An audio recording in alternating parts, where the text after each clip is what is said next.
tout se passe là, là-dedans, c'est ça qui fait tout. Mais qu'est-ce que t'as fait, Paris, encore? C'est incroyable, magnifique victoire du PSG qui s'est vengé du Bayern Munich après s'être vengé du d'Arsenal, de l'Atlético de Madrid. Il manquait plus que le Bayern Munich. Et hop, maintenant, tu peux retrouver soit le Real Madrid, soit Dortmund. Bon, ça sera le Real Madrid. Voilà, on sait très bien, parce que bon, Dortmund qui donne ses fesses contre le Real Madrid à chaque fois. S'ils peuvent les fatiguer un peu pour que ça aille un peu en prolongation, ce serait bien aussi. Mais voilà, Paris qui se venge et qui bat le Bayern Munich. Mais ça a été vraiment très compliqué. Franchement, le Bayern Munich, je savais qu'ils étaient bons, très bons, mais à ce niveau-là, franchement, je savais. Et Kingsley Coman, à chaque fois, frère, il se blesse dans les matchs précédents. Le mec, il devait même pas jouer, il devait être blessé, ou il devait être en tout cas diminué. Le mec, il vient, il fait le match de sa vie, encore une fois, mais Coman, inarrêtable. Il était là, il encore faire un match de ouf. Heureusement, cette fois-ci, le PSG n'a pas craqué. C'était un match miroir, vraiment, ça allait dans les deux sens. Les deux gardiens qui prenaient le dessus l'un vers l'autre. Neuer, toujours incroyable. Donnarumma, incroyable, vigilant. Bon, pensez pour Jamal Musiala qui s'est blessé gravement. Franchement, les images étaient choquantes. C'est même pas genre sa jambe elle est comme ça et son pied était comme ça. Genre, c'est même pas ton pied il est comme ça parce que ta jambe elle est comme ça. Non, c'est comme ça, son pied et sa jambe elle est droite comme ça. Mais c'est une dinguerie. Franchement, le mec, je sais même pas s'il il jouera la saison prochaine. Je sais même pas s'il jouera un match la saison prochaine. Lui qui a hérité du match hérité du numéro 10 de Leroy Sané qui s'est engagé librement à Galatasaray. Enfin bref, une grande pensée pour Jamal Musiala, vraiment bon établissement. Et moi, j'aime pas ceux qui ont sifflé Donnarumma. D'accord, certes, peut-être il a influencé par rapport à la blessure de Musiala. Il y avait Pacho aussi qui était sur le coup. Peut-être qu'il s'est fait ça tout seul. Il faut attendre la version de Jamal Musiala. Mais là, je pense qu'il va se faire opérer dans un premier temps avant d'attendre sa version. Mais c'était choquant. C'était des images vraiment choquantes. Une grande pensée, image choquante. C'était vraiment une grande pensée pour lui. C'est terrible, c'est terrible. C'est des images qu'on veut pas voir. Franchement, c'est dur, c'est dur. Et en plus, ça faisait 4 mois qu'il n'était pas titulaire. Le mec, tu le mets titulaire dans un match comme ça aussi. Compagnie, il a un peu du sang sur les mains. Et non, franchement, après, le Bayern Munich a été très bon. Michael Olise, Kingsley Coman, et tout ça, tout ça. Même Sacha Boey, le mec qui est rentré, le mec, habituellement, il est nul. Ce mec, qui s'est fait voler sa casquette. Le mec, il vient, il fait un match de bonhomme. Pourtant, après, il ressort. Compagnie l'a ressorti. Bon. Après, il y a eu d'autres. Ouais, non, franchement, le Bayern Munich a très bien joué. Voilà. Après, voilà, donc le PSG qui a fait un match, c'est compliqué. Tu n'avais pas difficilement le monopole du ballon. Même dans le match, dans l'ensemble du match, c'est le Bayern Munich qui a souvent qui t'a souvent privé du ballon. Tu as eu les occasions plus franches, mais voilà, après le Bayern Munich aussi, je me rappelle une action de William Pacho qui a empêché Kane de mettre sa tête. S'il n'y avait pas Pacho, le ballon était au fond du filet, tu le ramassais. Et ça se voyait clairement que dans ce genre de match, c'était clairement une finale que l'équipe qui ouvrait le score, c'était quasiment fini, le match était quasiment scellé. Doué qui, dans l'ensemble de cette compétition, est décevant pour moi parce que voilà, il a fixé la barre haute en finale du champion, il a fait une masterclass. Donc pour moi, à partir du moment où tu fixes la barre haute, tu mets la barre haute, tu fais une masterclass en finale du champion. Maintenant, on t'attend au tournant et enfin, et le mec il est là, il marque son but incroyable. Il avait la bouche en sang, à 9 contre 12. À 9 contre 12, tu le gagnes ce match. Tu le gagnes ce match. Il est insulté. Ah, cet arbitre, j'ai pas tendance à critiquer le physique, à me foutre voilà. Mais franchement, j'ai bien insulté de Monsieur Propre et tout. Moi, voilà, moi je te le dis, moi je m'en cache pas. Mes frères, il s'est pris des insultes tout à l'heure. En tout cas, le PSG le Bayern Munich qui aurait pu ouvrir le score, mais hors jeu, ligne haute, le PSG voilà, qui a porté ses couilles à deux reprises, une fois en fin de match quand il menait en 0 aussi, il y avait ça, deux fois ligne haute du PSG, rien à dire, il n'y a pas de débat, il y avait hors jeu côté bavarois, et pour moi il y a eu une injustice arbitrale ce soir, et il y a vraiment, ça se voyait, non mais que le PSG dérangeait dans ce match-là, il fallait donner la qualification Bayern Munich, clairement, non mais c'est ça. Les corners, il y a un corner qui devait être donné au PSG, il n'a pas été donné. Un ballon qui devait être rendu au PSG à cause d'arbitre qui a touché le ballon, ça a été rendu au joueur du Bayern Munich. Et ça a amené une occasion dangereuse de Michael Olise qui frappe. Heureusement, Donnarumma qui fait une bonne intervention. Après, il y avait une action, une faute pour le PSG, ça n'a pas été sifflé. Après, c'est Kingsley Coman qui va en duel contre Donnarumma. Heureusement, Donnarumma rate tout ça. Arrête tout ça, mais franchement, pour moi, voilà, il y avait des occasions qui devaient aller dans le côté PSG, mais en faveur du PSG, mais ça aurait pu aller contre toi, ça aurait pu se retourner contre toi. Donc après, voilà, le PSG franchement, il n'y a rien à faire, cette équipe, elle est cohérente. Que même le PSG qui domine, tu gagnes, le PSG qui est dominé, tu gagnes. Il n'y a rien à faire. 9 contre 12, tu gagnes aussi. Tu gagnes aussi. T'avais tout contre toi, t'avais l'arbitre, t'avais tout. Après d'ailleurs qui fait une boulette, Dembélé qui rentre en jeu, qui aurait pu sanctionner le Bayern Munich, ça ne s'est pas fait. Dembélé en 25 minutes, c'est barre transversale, c'est but. pressing incroyable. Désiré Doué, Hakimi aussi. Que dire de. Parce que c'est vrai qu'on parle du but de Dembélé qui a rendu hommage à Diogo Jota lors de sa célébration.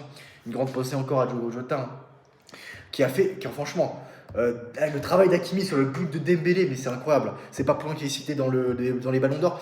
Et c'est vrai qu'on parle d'Hakimi ballon d'or, Dembélé ballon d'or, mais franchement, Dembélé va chercher le ballon d'or, même si pour moi les trophées collectifs doivent passer largement devant les trophées individuels. Mais là, frère, franchement, c'est quelque chose d'annexe pour moi. Faut pas accorder d'importance pour le ballon d'or, mais franchement, Dembélé va chercher quand même ton ballon d'or. Et non, même si Hakimi peut aussi gagner le ballon d'or, mais non, c'est le ballon d'or de Dembélé. Voilà, c'est ça.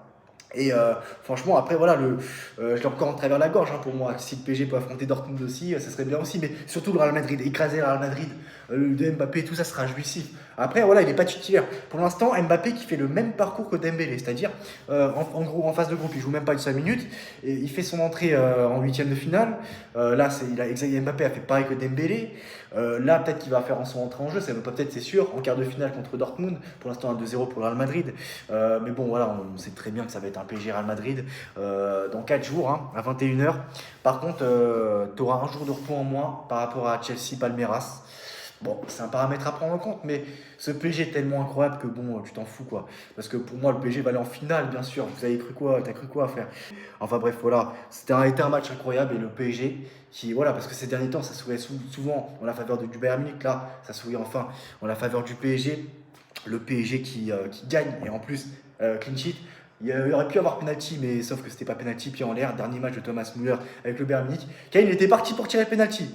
S'il y avait penalty pour le Bayern Munich, il fallait la passer à Thomas Müller. N'oubliez pas ça, hein, les supporters bavarois, que c'est Kane qui voulait tirer une penalty au lieu de donner le penalty à Thomas Müller.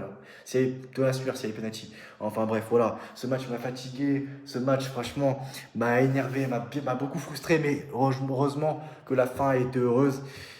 Non, sinon, Doué, ce qui est extraordinaire, c'est que si vous vous rappelez bien, si tu te rappelles bien, Désiré Doué pouvait s'engager l'année dernière au Bayern Munich. Et au final, Désiré Doué met un doublé en finale de Ligue des Champions à l'Allianz Arena, le stade du Bayern Munich, et met le but qui élimine le Bayern Munich à la Coupe du Monde des clubs. En effet, il n'en avait rien à foutre du Bayern Munich, c'est vrai.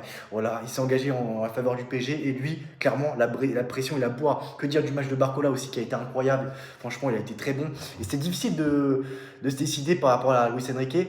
Qui devait sortir en fait entre Désiré Doué et Barcola. Donc finalement, c'est Doué qui est sorti en fin de match. Qui a marqué juste après son but. Et franchement, ça a été l'arbitrage catastrophique. Franchement, les fautes qui étaient sifflées toujours dans le même sens, jamais du côté du PSG. On sait très bien pour qui était l'arbitre ce soir dans le match. On va pas à chaque fois polémiquer là-dessus, même si moi j'aime pas trop parler de l'arbitrage, mais là quand même c'était très grave. Et franchement, quand on voit la gestion de Luis Enrique, du staff et tout ça, par rapport à Dembélé, finalement ça donnait raison à Luis Enrique qui n'a pas mis Dembélé titulaire parce qu'on s'attendait aussi à avoir Dembélé titulaire, mais finalement il n'était pas titulaire. Et finalement Moussala ça fait longtemps qu'il n'était pas titulaire, le mec il revient en blessure, c'est même pas une rechute, c'est une autre blessure, le mec il se blesse. Donc voilà, prudence avec les joueurs comme ça. Et Luis Enrique a eu raison. Et bravo au staff qui a inculqué ce mental. Bon, franchement, j'ai dit en début de vidéo, mais franchement, le PSG, mentalement très fort, très solide. Il n'y a pas photo entre l'époque et maintenant. Bravo au PSG, j'applaudis. Et ce PSG-là est monstrueux, incroyable. Le PSG fait l'année de sa vie, la saison de sa vie, l'année de sa vie, tout ce que vous voulez. Pour moi, c'est ni la saison 2024-2025, ni la saison 2025-2026. On est entre les deux saisons. Et pour moi, le PSG est toujours là. Et le PSG est à 2 matchs, deux victoires de cette Coupe du Monde des clubs. Être le premier, jamais le premier à gagner cette Coupe du Monde des clubs. Mais faisons-le, putain, faisons-le. Oh là là, putain, incroyable. Il y a tellement de choses à dire. Cette vidéo, elle peut durer 20 minutes, 30 minutes, tellement il y avait des choses à dire, mais c'est incroyable. T'es là, Hernandez qui prend carton rouge, Pacho qui sera suspendu au prochain match, Biraldo, voilà l'attention, qui va jouer le prochain match. Après, t'as Hernandez qui fait un truc, mais bon. Non, mais c'est bon, l'arbitrage, faire 9 contre 12, on va pas le répéter à chaque fois, mais en tout cas, franchement, défensivement, t'as tenu. Même après, t'es parti chercher le deuxième but. Tu marques, et quelle manière, ça c'est une très belle manière de défendre, attaquer, marquer le but, propre, PSG, franchement respect, bravo, j'applaudis, franchement, je me lève, très bien, à la prochaine les gars.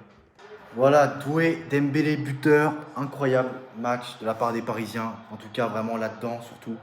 Même si ça dans le jeu c'était pas non plus incroyable, bon, c'est l'adversaire aussi qui t'a rendu un peu comme ça. Bon, finalement voilà, t'as pas rendu ton adversaire ridicule, elle t'a un peu rendu, elle t'a mis en difficulté. Bon, après voilà, t'as réussi à gagner et au final tu retiens le score. Buteur Doué, Et Dembélé, voilà, vous l'avez eu, votre Doué. Doué qui marque un doublé en finale du champion dans votre stade, plus une passe ici, et là, un but dans votre duel. Voilà, c'est bon. Avec tout le respect que je vous dois, hein, supporter du Bayern Munich, j'ai beaucoup de respect pour votre club. Donc voilà, sinon, on va terminer avec une information mercato. Pendant ce temps, Iyasa Barni est en vacances à New York, présent au stade pour la demi-finale de la Coupe du Monde des clubs du PSG peut-être, hein, on verra bien, mais en tout cas, il est bien à New York. Donc c'est bon signe, hein, je pense que c'est bon. Je pense que ça va se faire, c'est qu'une question de temps, c'est bon. Ça va se faire, Zabarni au PSG. Et voilà, c'est tout pour cette vidéo. À très bientôt. Ciao.